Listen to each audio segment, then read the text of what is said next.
Okay, here's the schedule. Here's how it looks on our board. If you look in the distance learning classroom, there's a similar schedule posted like on the virtual classroom wall. Kind of how it goes is we have some visual reminders, and I've also written the times just for reference of the afternoon and the morning classes.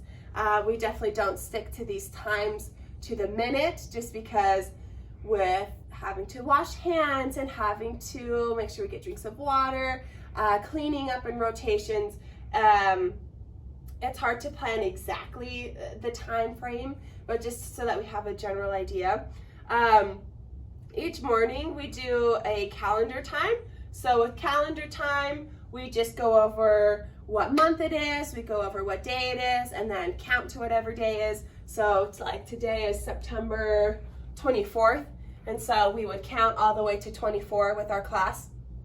And then we talk about the days of the week. We talk about, move this chair, baby. We talk about, like, today is Thursday, so yesterday was Wednesday, and tomorrow is Friday. And then we sing Days of the Week song. There's tons of resources online about different Days of the Week song, just you can get that through. We also sing a month of the year song at the beginning of class and talk about the weather. So with the weather, we just have these little weather cards, and we just ask the kids, like, is it windy? Is it cloudy? Is it rainy? Just all of these different weather cards, and they're really like shouting with their inside voices of, no, it's not windy, or yes, it's sunny. So there's our weather time. As far as the rest of the day, at school we plan for lunch and breakfast at the beginning of the session, just so that the food doesn't get cold for the kids. We're lucky to have free breakfast and free lunch as long as you fill out the application here in class.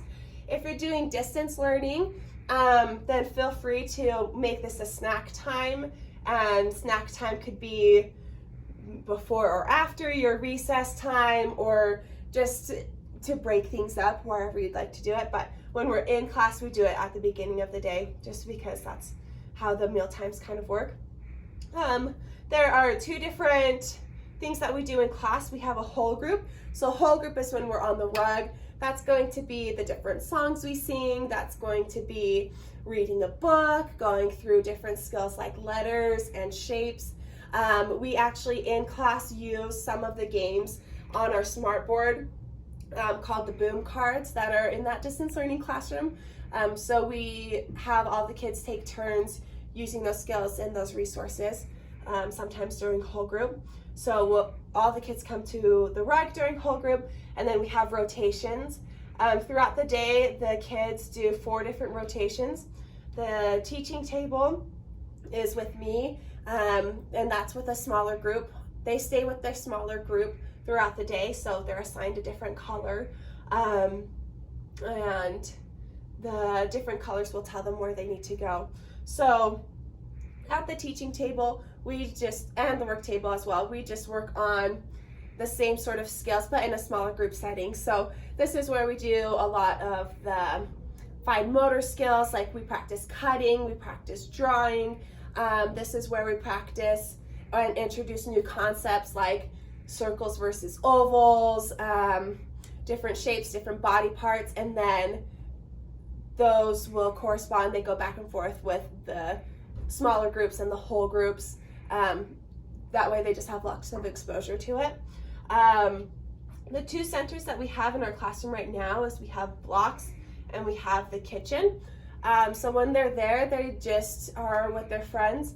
As far as timing goes, since we're looking at the schedule, our whole group, I usually plan for about 10 minutes or so, depending on how much time, 5 to 10 minutes of songs, of all that interaction. The rotations, when we're learning those more specific skills, doing worksheets or whatever, I plan for 12 minutes of actual instruction and then about 3 minutes for cleanup. So on our schedule, it's broken up into about 10-minute chunks and 15-minute chunks for the rotations.